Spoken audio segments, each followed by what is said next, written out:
Hey everybody, Attorney Somm here. Welcome back. In today's video, I'm going to be talking about three of my favorite wine books. The first book is called Billionaire's Vinegar, and it was written by Benjamin Wallace. This book is the story of the world's most expensive bottle of wine, which was an 87 Chateau Lafite, 1787 that is. And this bottle was supposedly owned by Thomas Jefferson, who was the third president for the United States. This bottle was ultimately authenticated and sold to the Forbes family in 1985 for more than $150,000 US.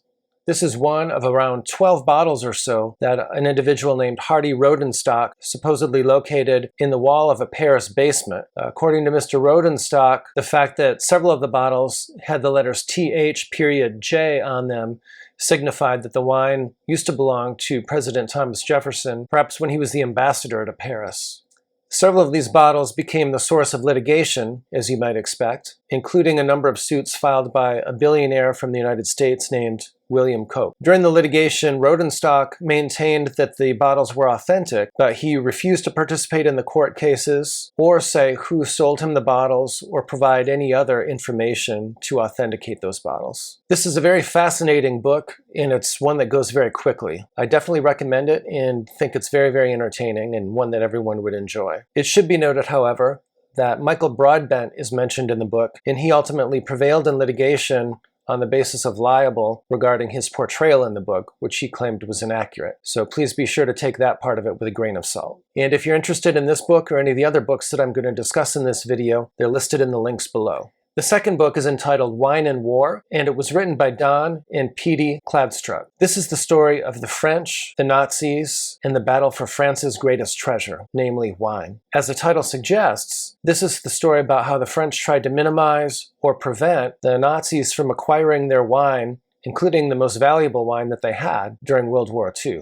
The story begins with French soldiers raiding Eagle's Nest and getting access to the cave where Hitler stored his stash of wines. Despite the fact that Hitler didn't drink, there were millions of bottles, including some of the most valuable bottles from France, that were included in his wine cellar. This included hundreds of cases of 1928 Ceylon champagne, for example. From there, the book goes on to recount how the French tried to protect some of their wine during the German occupation of France, and some of the tactics that they used. These included building false walls and hiding the wine behind the walls, and then putting shelves filled with cheaper wine in front of them, and also putting dust from old carpets on wine bottles to make them appear more old and rare than they really were. This is a book that would be very interesting for someone who's a fan of wine or history, and particularly for someone who appreciates both wine and history. Lastly, I recommend a book entitled Barolo Barbaresco, The King and Queen of Italian Wines. This is written by Karen O'Keefe. Ever since I visited Piedmont last year, Barolo and Barbaresco have been some of my favorite wines. These are very complex regions, however, so this book is invaluable for those who wish to gain a better understanding of these regions.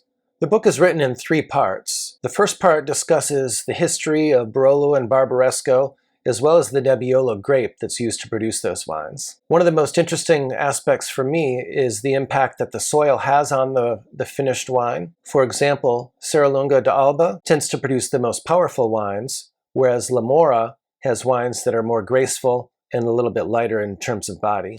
The book also discusses how, while Barolo and Barbaresco used to primarily produce appellation wines, or wines that were blends from multiple vineyards, they started to produce single vineyard wines in the 1960s, a trend that has become very popular and increasingly used today.